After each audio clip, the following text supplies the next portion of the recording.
I love you, Lord. Oh, your mercy never fails. Halo, Shalom Jumat terkasih. Nikmati setiap detik dan jadikan motivasi untuk mencapai impian. Berbahagialah karena setiap hari adalah kesempatan untuk memulai yang baik.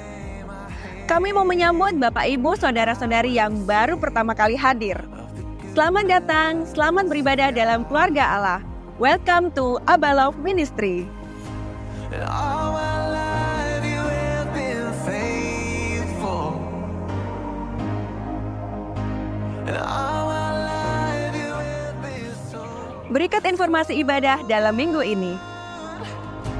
With every breath that I am able, I will sing of the goodness of God.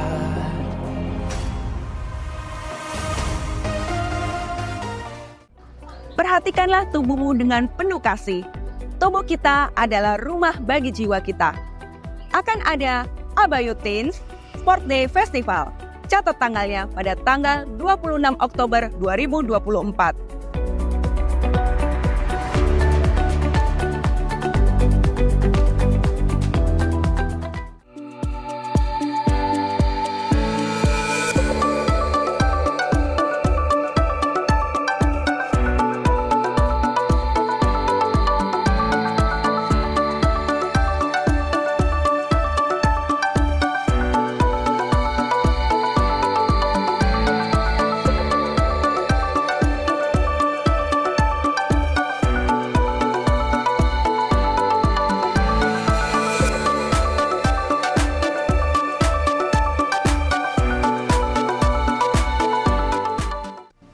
Sehat adalah investasi terbaik yang bisa kamu berikan untuk dirimu sendiri. Jadilah wanita yang kuat sebagai motivasi, inspirasi, dan dorongan semangat untuk menjadi wanita yang lebih tangguh. Kami mengajak seluruh wanita untuk ikut bersama-sama dengan kami dalam acara Wanita Sport and Fun Day pada hari Sabtu tanggal 9 November 2024. Pukul 4 sore bertempat di lapangan Sekolah Tunas Bangsa. Untuk seksi pendaftaran dapat menghubungi Ibu Maya dan Ibu Ellen.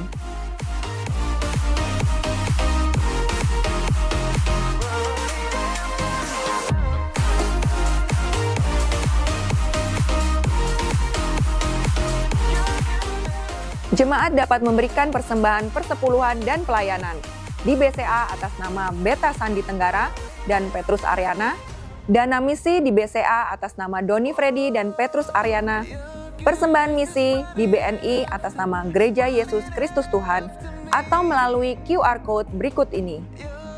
Jemaat juga dapat memberikan persembahan melalui kotak yang telah disediakan. Demikian Abba News Update dalam minggu ini.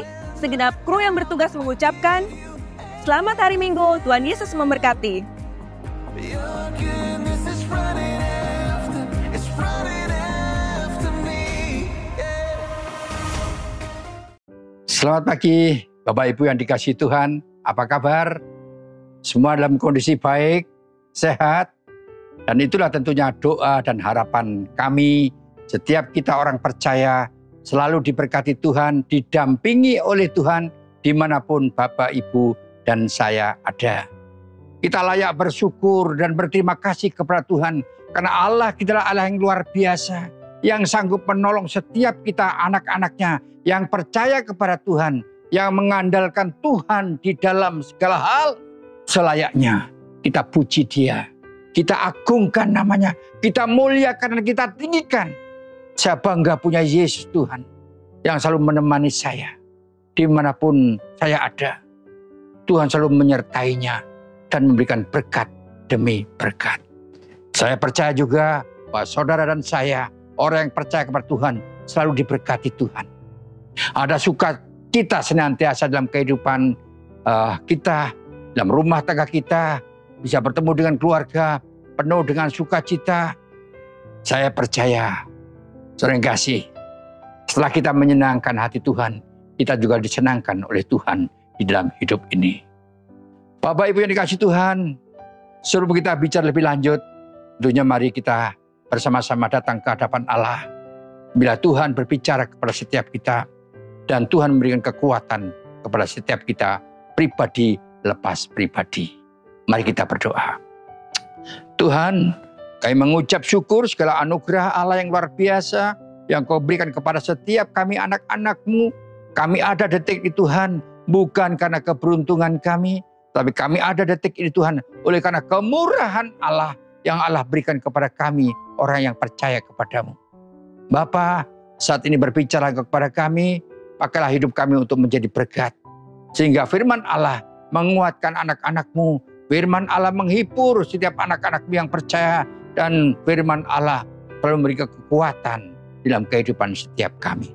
Terima kasih Bapa, doa kami serahkan kepada Tuhan. Di dalam nama Yesus kami berdoa dan mengucap syukur. Amin. Haleluya. Bapak Ibu yang dikasihi Tuhan, Allah kita memang Allah yang luar biasa.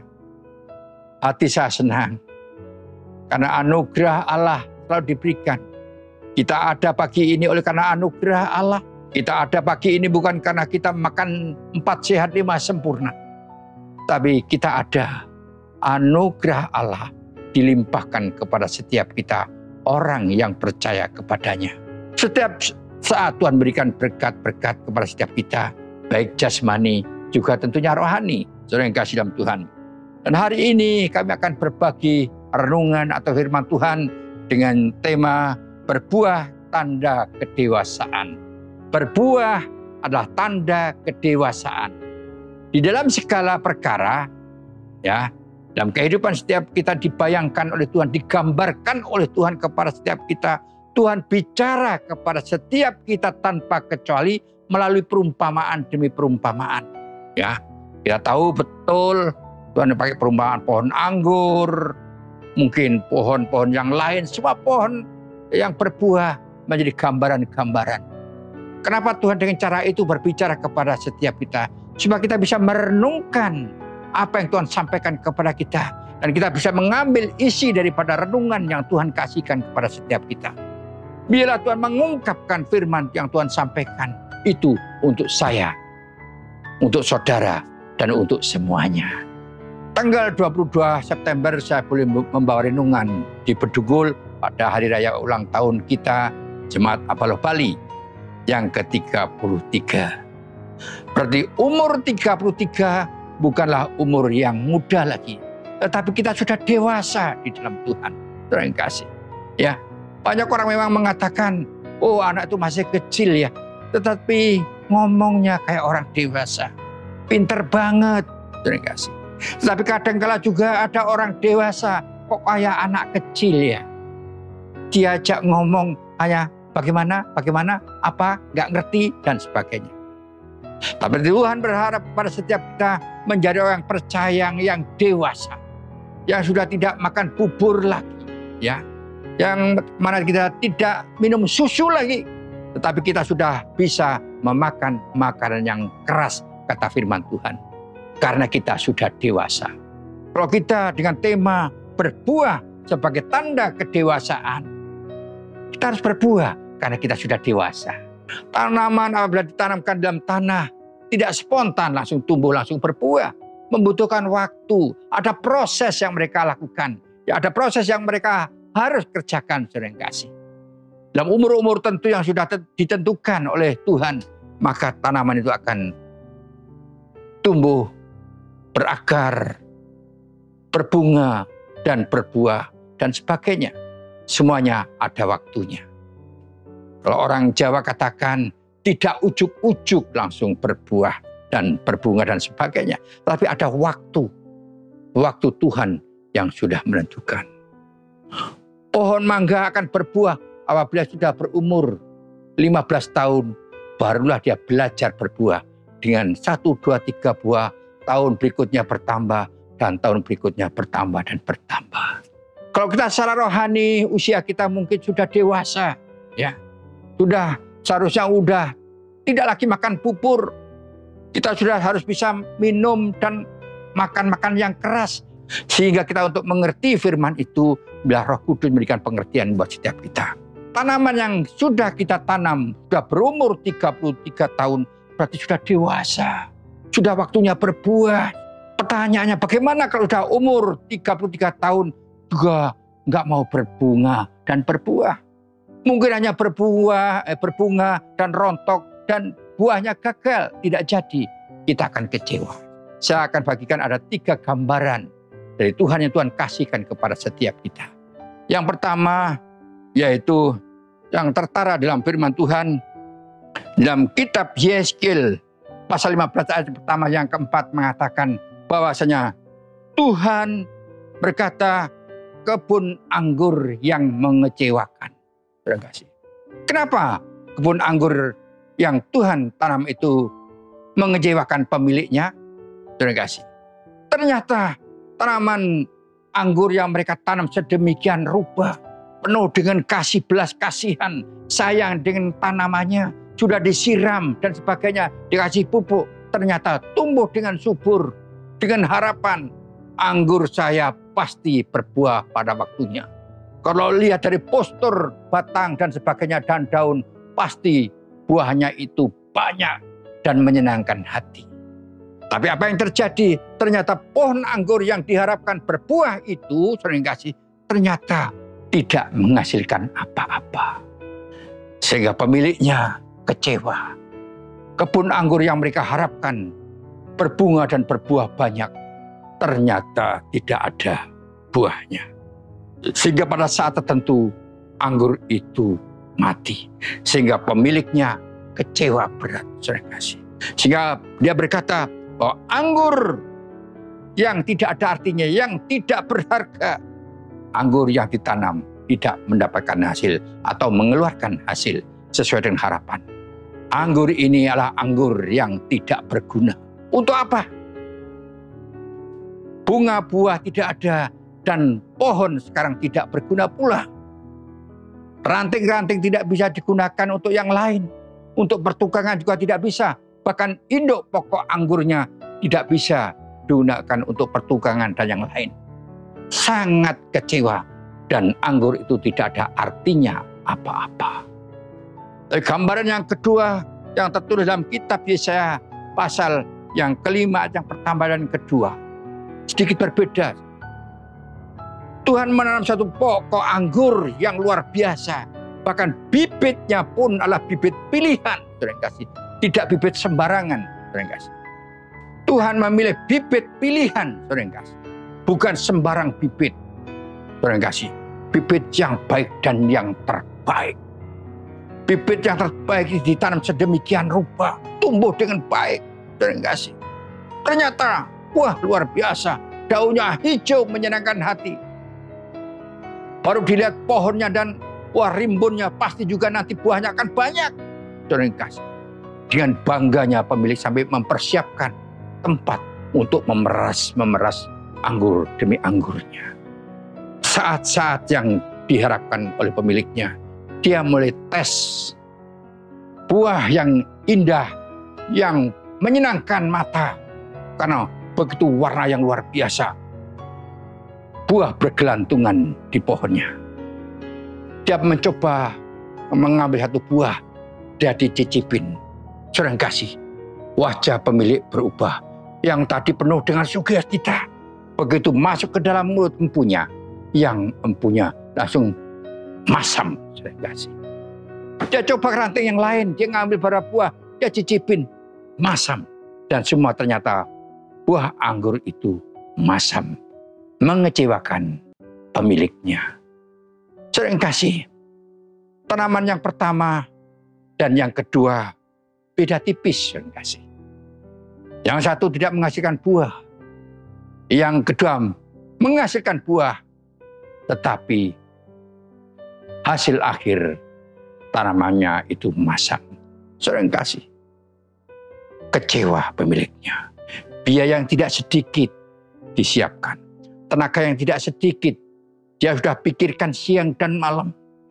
Nanti kalau anggur saya berhasil diperas sedemikian rupa dan menghasilkan buah yang bagus, menyenangkan hati kami.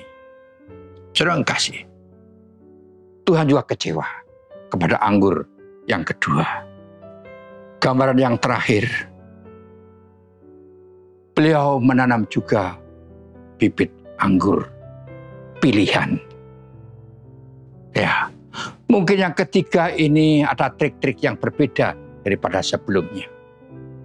Dia tanam sedemikian rupa, ya, dipupuk sedemikian rupa, karena pemilik kebun anggur ini sudah ahli di dalam tanam menanam, karena dia seorang petani yang luar biasa.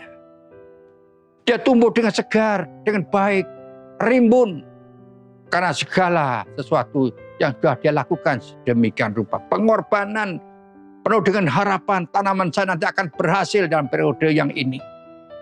Rimbunnya bukan main, menyenangkan hati. Dan akhirnya berbunga dan berbuah. Sering kasih kembali harapan pemilik, nanti anggur ini pasti baik. Mungkin boleh dikatakan, saya berdoa.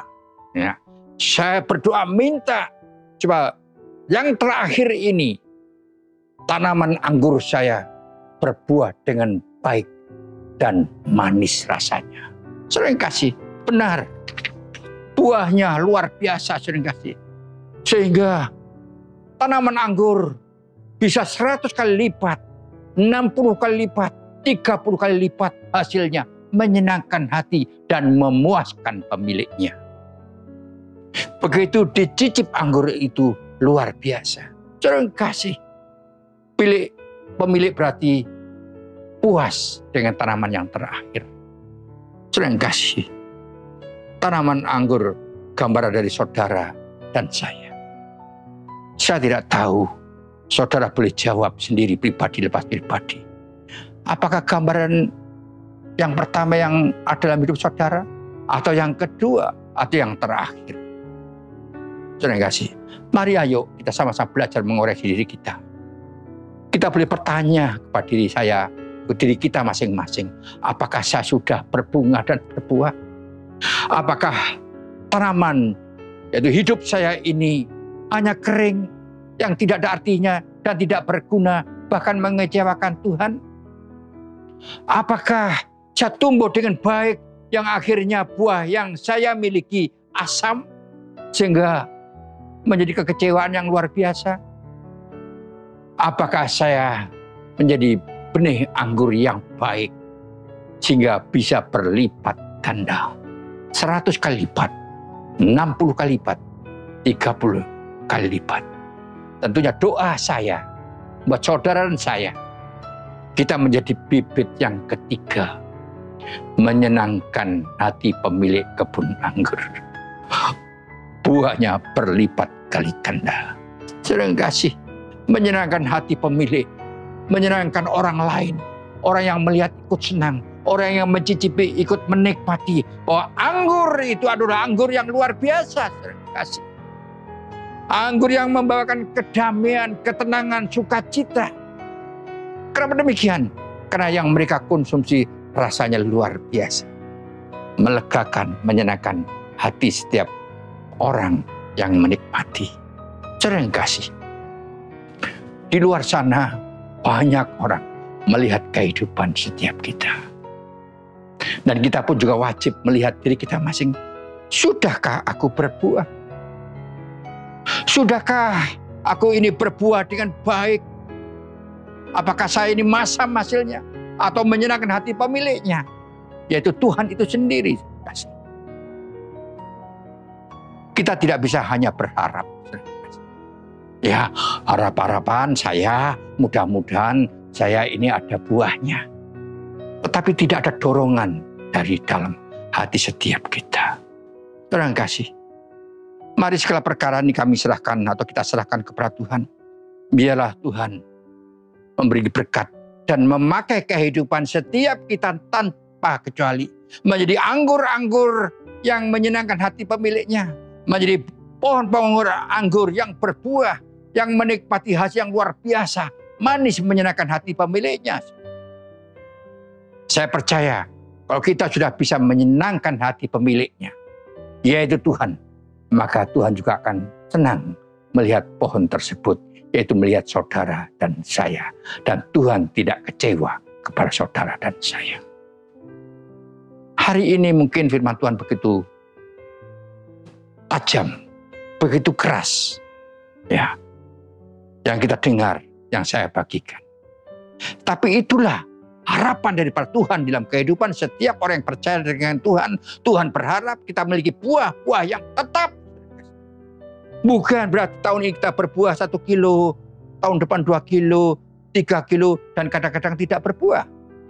Tetapi Tuhan mau setiap kita tanpa kecuali memiliki buah yang tetap terus pada musimnya. Bahkan tanpa musim. Terima kasih. Sehingga hati Tuhan disenangkan dengan apa yang kita perbuat, apa yang kita lakukan. Tuhan berharap buat setiap kita. Itu terjadi dalam kehidupan setiap kita, orang yang percaya dengan Tuhan. Saudara yang kasih, kalau anggur sudah menghasilkan anggur yang baik, simpanlah anggur itu dalam tempat yang baik, dalam tempat kulit yang baru. Ya, kalau anggur yang baru dimasukkan dalam kantong yang lama itu akan hancur.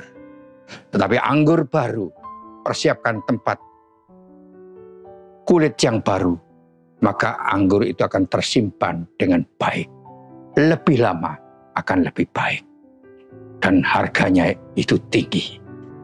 Disimpan di mana? Simpanlah itu dalam hatimu. Dalam hatimu. Dalam hatimu, dalam hati setiap kita. Apa yang disimpan? Yang disimpan adalah anggur baru, yaitu firman Allah yang Tuhan sudah sampaikan. Itu ada dalam hati saudara dan saya.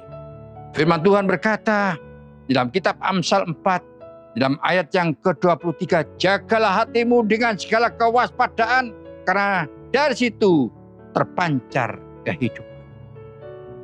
Jagalah hatimu dengan penuh kewaspadaan. Terima kasih. Kita harus waspada. Di luar hati kita banyak pencuri-pencuri dan pencuri yang akan mengambil anggur tersebut. Terima kasih. Akan mencuri anggur tersebut, akan merampas anggur itu. Terima kasih. Anggur yang mana? Yaitu firman Allah yang sudah saudara dan saya dengar, pelajari. Itu hilang, diambil oleh iblis. Masa iblis mencuri firman Allah? Pengertian akan firman Tuhan itulah yang akan diambil oleh iblis. Yang awal mula kita sudah katakan luar biasa. Tuhan saya luar biasa. Saya boleh mengerti akan firman Allah. Saya boleh mengerti tujuan Allah memberikan firman ini buat saya. Apa yang sudah Tuhan perbuat buat saya boleh menangkap dan mengerti. Tetapi kalau kita berpikir mundur 5 tahun kemudian, semua sudah lupa. Apa yang kita janjikan kepada Tuhan, apa yang Tuhan janjikan kepada kita, kita pun sudah lupa. Awal-awal kita penuh kerinduan untuk mendengar firman Tuhan. Rasa haus dan lapar akan firman itu ada dalam kehidupan setiap kita. Ingin setiap saat kita mendengar firman, kita tahu bahwa melalui firman Allah ada kekuatan yang baru, ada kesegaran yang baru. Dan saya boleh bisa menyimpan firman itu di dalam hati saya. Tetapi kenapa hari-hari ini lalu begitu saja? Di dalam rumah Tuhan kita sisihkan waktu 1 jam untuk menikmati firman Tuhan, dan kita boleh duduk diam mendengarkan firman Tuhan. Tapi hari-hari ini sudah tidak bisa lagi fokus akan firman yang kita dengar. Kita fokus kepada HP kita. Dalam rumah Tuhan kita bisa tersenyum bukan karena mendengar firman Tuhan, tapi mendengar berita atau gambar yang ada di HP yang setiap minggu pagi kita perhatikan. Terima kasih. Lebih enak dan lebih menikmati HP kita daripada menikmati khotbah yang disampaikan atau firman Tuhan yang dibagikan. Terima kasih. Mari kita kembali melihat hidup kita masing-masing. Mari kita jaga baik-baik hati kita. Karena hati kita adalah tempat firman Allah. Hati kita adalah gudang yang kita miliki. Segala perkara masuk dalam hati kita. Baik itu yang buruk maupun yang baik itu ada dalam hati setiap kita. Tentunya karena kita orang yang percaya dengan Tuhan, mari kita simpan yang baik tentunya. Firman yang hidup dan berkuasa itu kita simpan di dalam hati kita. yang penuh dengan janji dan perintah dari Tuhan itu kita simpan di dalam kehidupan kita, di dalam hati setiap kita. Jaga hatimu dengan segala kewaspadaan. Jangan sampai firman Allah, janji Tuhan itu hilang dari hati kita. Tapi biarlah firman Allah selalu tumbuh dalam kehidupan setiap kita, orang yang sudah dewasa mengikut Tuhan. Itulah tentunya menjadi harapan dan doa setiap kita, untuk kita semuanya. Sebab kita dalam usianya sudah cukup dewasa nih, kita memiliki hati yang murni, ya, yang bisa menyimpan firman Allah. Jaga hatimu dengan segala kewaspadaan. Saudara yang kasih, ada kisah cerita, saudara yang kasih, Bapak Ibu saya yakin percaya dan pernah kenal atau dengar ada kisah cerita tentang Gus Dur, presiden kita yang dulu. Saya punya bukunya beliau, ya. Saya punya Bapak SBY, saya punya Gus Dur punya, ya. Hanya yang sekarang saya belum punya. Punya Bapak SBY juga saya punya. Nah, dalam tulisan-tulisan bukunya Bapak Abdurrahman Wahid bercerita sering kasih. Suatu saat dia kedatangan teman mereka datang dan bertemu dengan Gus Dur. Dan teman bercerita, Gus, saya akhir-akhir ini sakit. Saya kontrol ke rumah sakit, dicek yang ada di dalam hidup saya. Dan dokter mengatakan, hatimu itu sudah rusak. Dan saya tanya kepada dokter, terus kira-kira bagaimana dok tentang hati saya ini? Rupa-rupanya hatimu harus ganti yang baru. Harus transplantasi hati. Karena begitu sudah rusak sedemikian rupa hatimu. Dan saya sekarang bercerita sama Gus Dur, gimana Gus Dur? Kalau dokter menyarankan ganti yang baru, ya diganti, transplantasi. Terus kemana kamu harus cari? Ya itu jadi pertanyaan saya sebenarnya. Kemana saya harus mencari hati yang baru? Dan Gus Dur katakan, gini aja, kamu cari hatinya DPR. Loh, kenapa harus DPR? Gus Dur, iya, karena DPR kita sekarang ini kan jarang pakai hati. Hatinya jarang dipakai. Maka mintalah hatinya dia pasang di hatimu. Rupa-rupanya hati ini kadang-kadang juga tidak dipakai rupa-rupanya, kata Gus Dur. Tentunya kita berdoa, hati kita ini sangat bisa dipakai oleh Tuhan. Karena hati kita adalah rumah Tuhan. Hati kita adalah rumah Tuhan.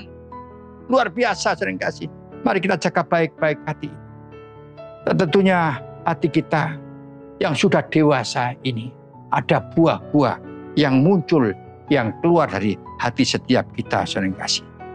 Atau kita semua harus memiliki hati yang penuh dengan iman. Hati kita adalah memiliki iman percaya kepada Yesus itu sendiri. Yang menghadirkan Yesus terus-menerus dalam hati setiap kita. Kalau kita punya Yesus, kalau kita punya Tuhan dalam hati kita, saudara kasih, saudara memiliki semuanya. Punya Yesus, punya segala perkara. Yang kelihatan maupun tidak kelihatan, adalah saudara dan saya punya. Saudara ingat kisah cerita dalam Kisah Para Rasul pasal yang ketiga dalam ayat yang ke-6. Pada waktu itu Petrus di pagi hari, ya. Setelah pagi hari itu dia bangun istirahatnya, dia pagi berangkat ke rumah Tuhan, yaitu ke gereja di zaman sekarang. Datang ke bait Allah. Di perjalanan dari tempat dia istirahat ke bait Allah, dia ketemu dengan orang yang buta yang setiap harinya di pinggir jalan. Tentunya begitu Petrus lewat, dia tentu meminta sesuatu dari Petrus. Dan apa kata Petrus? Saya tidak memiliki apa-apa. Emas perak tidak ada padaku. Tetapi apa yang ada padaku, kuberikan kepadamu. Di dalam nama Yesus, kamu sembuh. Dan apa yang terjadi? Pengemis buta sembuh. Di dalam hati Petrus adalah iman ada di dalamnya. Iman kepada Kristus itu sendiri. Iman kepada Yesus Kristus itu. Terima kasih. Yaitu Tuhan ada dalam hatinya. Petrus tidak punya emas dan perak dan sebagainya. Dia tidak memiliki apa-apa. Tetapi ada Yesus.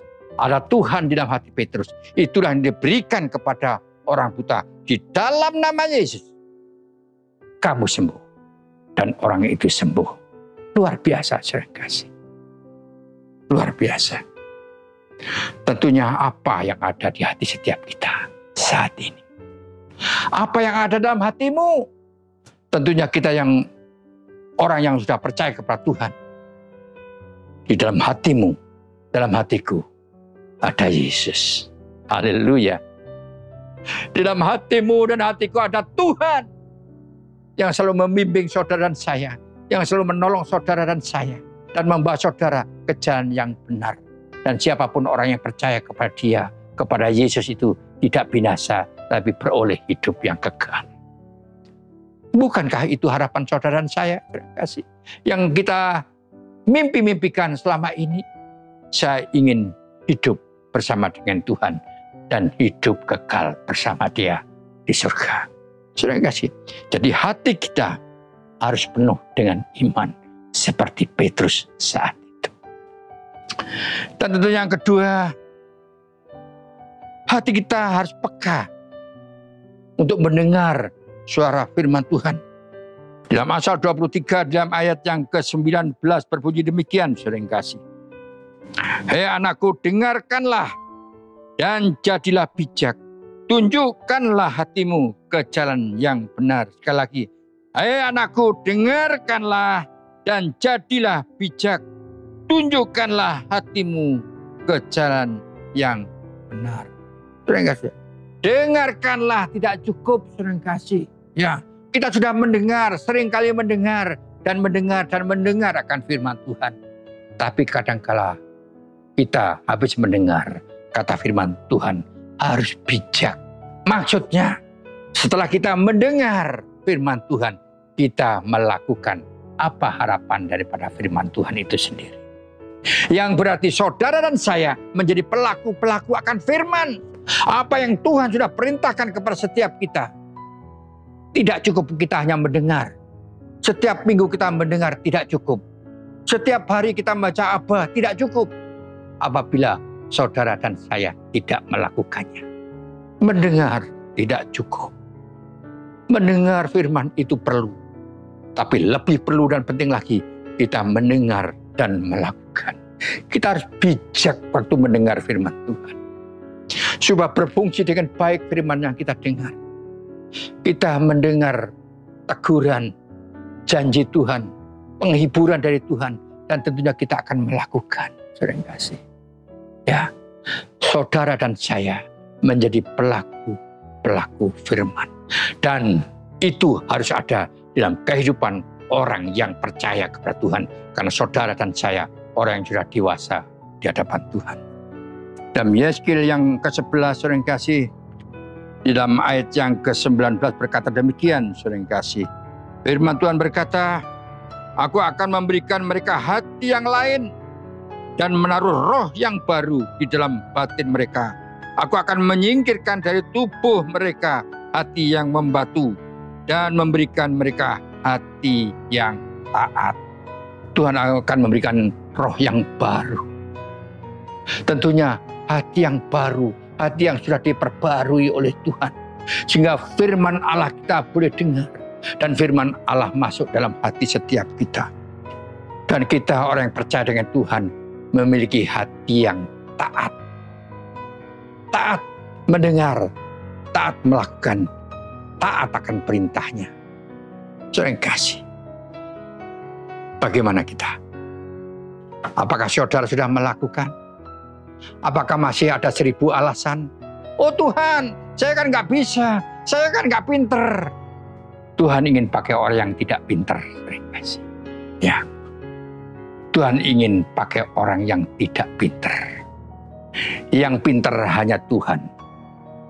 Pakailah kepintaran Tuhan itu dalam hidup saudara dan saya. Kalau saya sudah pinter, berarti saya tidak akan memakai berkat dari Tuhan. Kalau saya sudah pinter, saya tidak mau dengar-dengaran firman Tuhan. Karena saya sudah pinter. Tetapi orang yang tidak bisa apa-apa, dia akan menyerahkan dirinya. Penyerahan total. Tuhan, saya siap Engkau utus. Saya siap untuk Engkau pakai menjadi jembatan, menjadi berkat buat orang lain. Tapi saya tidak mengerti caranya, Tuhan. Biarlah pakai hidup saya, hanya Engkau yang menggunakan hidup saya. Saya tidak mau memakai akal saya dan pikiran dan perasaan saya. Tapi saya ingin Engkau yang memakai hidup saya sepenuhnya. Engkau yang memakai hati saya. Engkau yang memakai mulut saya. Apa yang keluar dari mulut saya menjadi berkat buat sesama. Dan ada buah-buah yang orang lain juga merasakan. Bahwa buah yang keluar dari orang yang tidak mampu, yang tidak bisa itu menyegarkan hati orang. Karena itu dia menggunakan Tuhan. Memakai Tuhan di dalam segala perkara. Menyerahkan diri sepenuhnya. Mulut bibir kita, tingkah dan perbuatan kita serahkan kepada Tuhan. Biarlah Tuhan memberikan hikmat akal budi kepada setiap kita tanpa kecuali. Yaitu Korintus 13 dalam ayat yang ke-4. Kasih itu sabar, kasih itu baik hati, ia tidak cemburu, ia tidak memegahkan diri dan tidak sombong. Terima kasih. Bila kita melakukan sesuatu buat orang lain, buat sesama, dengan dasar kasih. Tidak tega orang lain celaka. Tidak tega orang lain binasa. Kita menyisihkan tenaga dan waktu kita untuk mendekati orang tersebut dan menyampaikan kabar baik dengan dia. Tidak cukup kita hanya bilang, oh kasihan ya. Kasihan orang itu ya. Kasihan. Kasihan dan kasihan. Orang tersebut tidak membutuhkan hanya kasihan. Begitu banyak dia sudah mendapatkan dari pagi. Kasihan dia, kasihan. Tetapi orang tersebut membutuhkan tindakan. Itu saudara saya bertindak, melangkah, melakukan apa yang harus kewajiban kita lakukan. Terima kasih. Kita melangkah untuk Tuhan. Sehingga nama Tuhan dipuji, dimuliakan. Terima kasih. Itu yang terjadi dalam kehidupan setiap kita. Kita harus jujur dalam segala perkara dan bijak menggunakan segala perkara. Ya, bijak menggunakan segala perkara dan segala perkara berfokus kepada Tuhan. Terima kasih. Dan ayat yang terakhir yang perlu kami bagikan buat saudara saya, Filipi pasal yang ke-4 dalam ayat yang ke-9 berbunyi demikian. Terima kasih. Apa yang telah kamu pelajari, yang telah kamu terima, yang telah kamu dengar, dan yang telah kamu lihat dariku, lakukanlah itu. Dengan demikian Allah sumber damai sejahtera akan menyertai kamu, yaitu kita semua. Apa yang sudah kita dengar, terima kasih. Apa yang kita sudah dengar, yaitu firman Allah, tidak cukup didengar. Tapi mari kita melakukan sebagai pelaku-pelaku. Maka saudara dan saya akan mendapatkan hati penuh dengan damai sejahtera yang Tuhan sudah sediakan buat saudara dan saya. Tuhan memberkati. Amin.